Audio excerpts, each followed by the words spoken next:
Good afternoon, everyone, and welcome to this next Doors Open Day film. My name's Lorna Steele. I'm the Community Engagement Officer with the Highland Archive Service. And for this film, I'm joined by Lesley Gray, who is the Chief Registrar for Highland Council. And she's going to talk a little bit about her role and what happens with registration across the Highlands. So I'll let her introduce herself while I get the slides up and running. Hi, everybody. As Lorna says, my name's Lesley Gray and I'm the Chief Registrar for the Highland Council area, and I've been in post since August 2018. So I'm based mainly at the Highland Archive Centre in Inverness and with the dedicated registration team in there. Great, thanks Lesley. So you are normally involved quite heavily with our Doors Open Day events in Inverness, because normally we show people around our buildings, and obviously your function within that building is really important. So we usually include the registrars on the tour so people get to know a bit more about what you do, but obviously we can't do anything normal this year, it feels like. And so we wanted to include you in this set of interviews to talk a little bit more about what you do. So you said that you manage the registration service. So what does that involve, and how widespread is that across the Highland?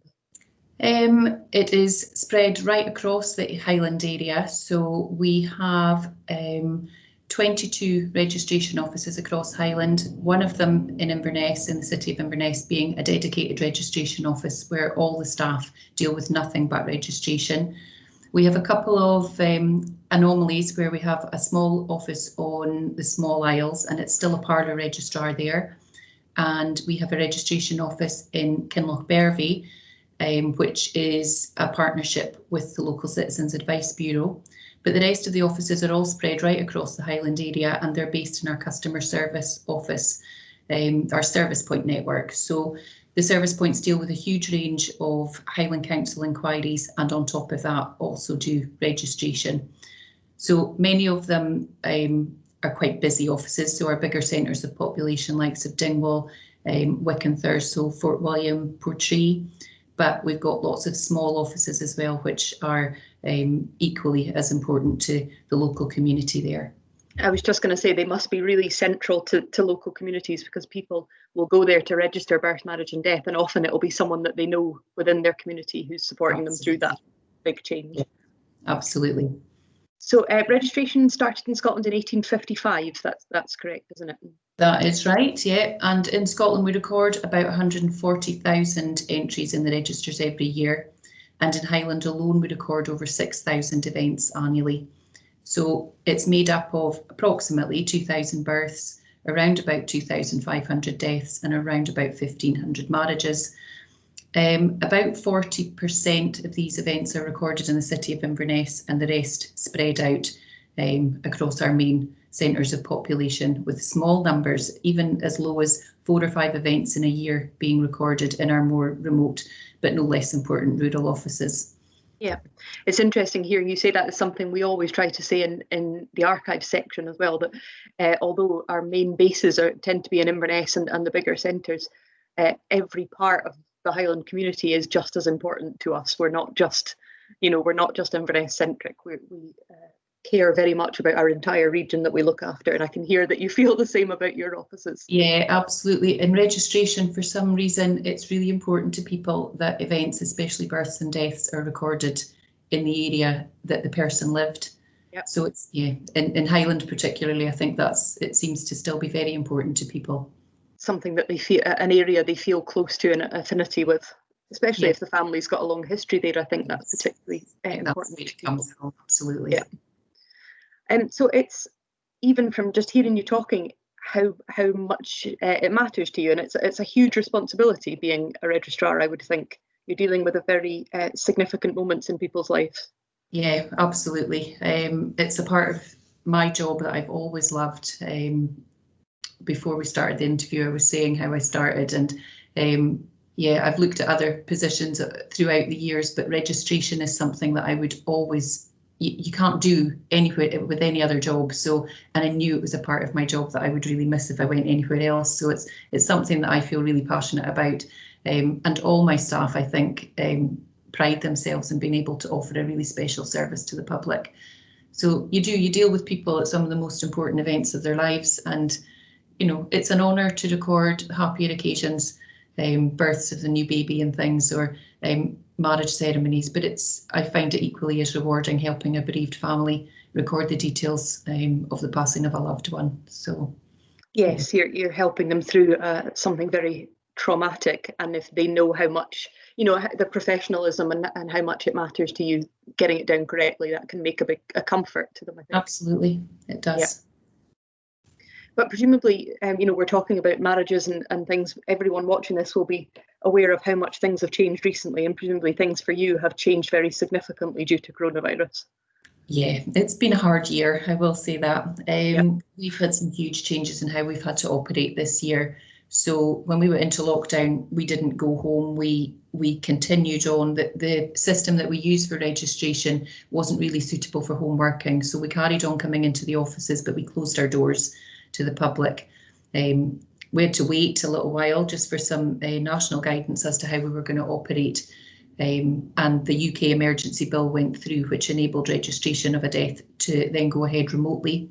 So where we would normally be taking somebody into an office and spending an hour with them, in quite personal circumstances, the remote service is quite different, and it took a little bit of getting used to, because it kind of felt like you'd lost a little bit of that connection that you would maybe normally have with somebody on a face-to-face basis. But it's actually worked really, really well. We've worked quite closely with some colleagues in the NHS and the bereavement services to put new practices in place, and we were back carrying out registrations within a week. So that's extraordinary. I think probably you're one of the group of key workers that people maybe don't know about.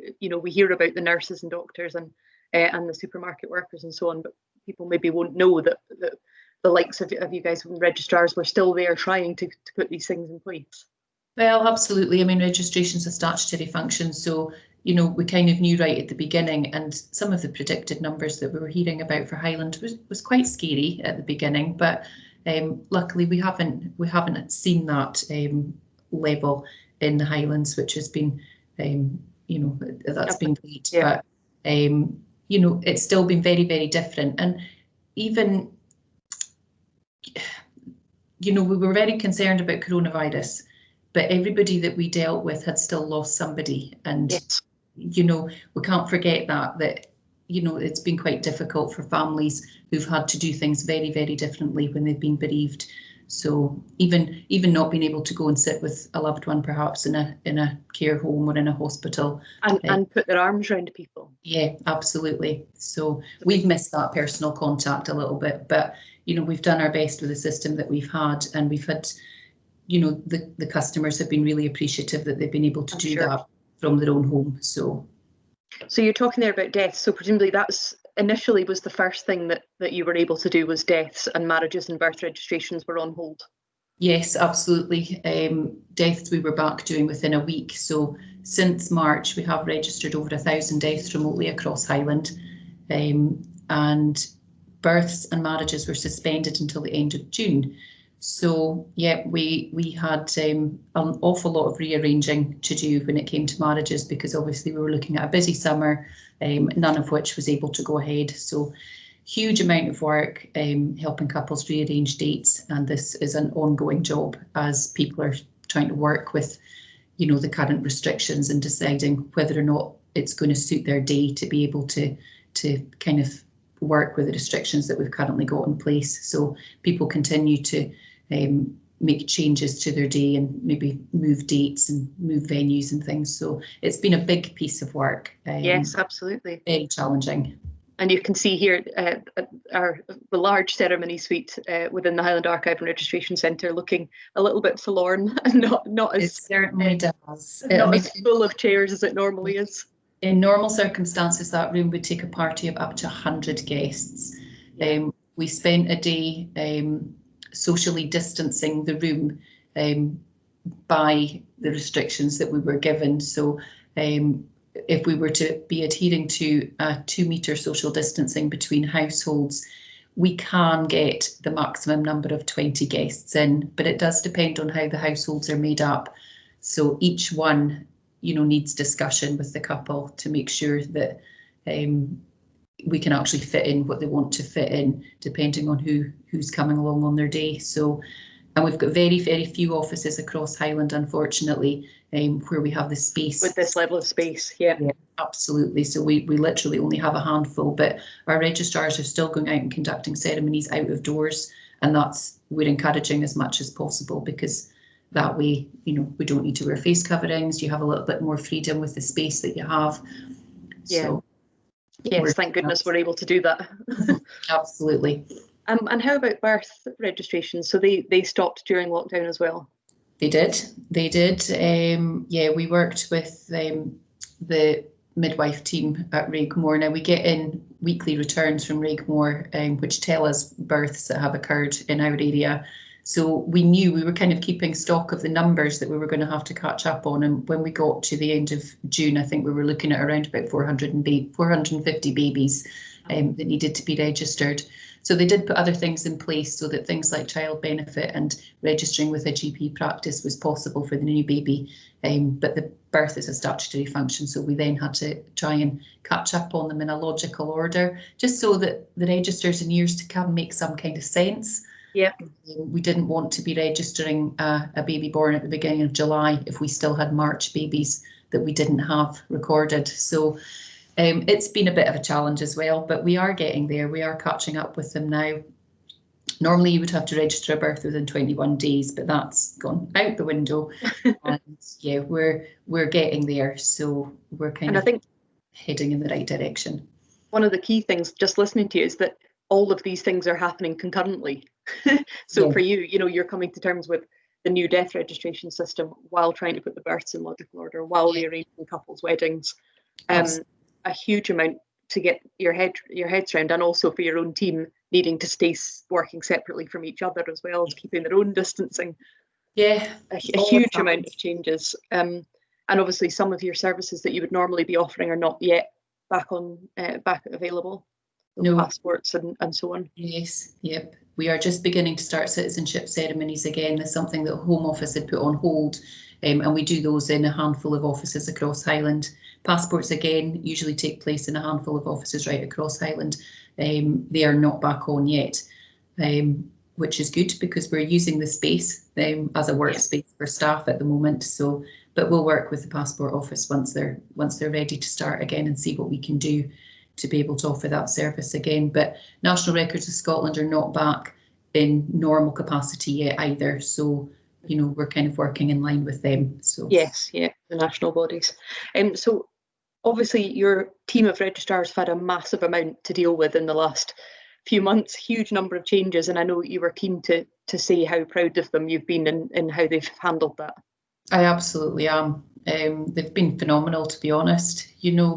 As we watched lots of colleagues be able to go and be safe at home, we carried on coming in, and I am absolutely thankful for them because they were so dedicated right at the beginning when we were hearing kind of reports of what it might be like. Every single one of them just said, well, that's the way it is. That's the job we do. We're just going to keep going, and we'll be here. So because at the beginning we were having to offer a 7-day week service. Nobody complained. They were absolutely all on board and just, what is it you need us to do? So yeah, absolutely. Exactly what you need in a moment of crisis. It's everybody to say, what can I do? So we're going to round off with something a little bit more upbeat. You were telling me about a couple of weddings that have happened recently, and we just wanted to show some upbeat pictures of people whose weddings had gone ahead. Yes, absolutely. So the one in the far corner with the beautiful scenery in the background took place just as lockdown was coming in, and we did have a little push from brides and grooms who'd given enough notice, who changed their days and brought them forward knowing that lockdown was coming. This couple, I think they came from down south actually, but they were just a couple on their own with their photographers were their witnesses. They were absolutely desperate to get married in the Highlands, and that is Gillian Morrison, one of our registrars, conducting their ceremony there at, I think it was Torridon sort of area, Auchnasheen area. So they were absolutely, beautiful photo. So they were delighted with their photography and sent us those photos back in for us.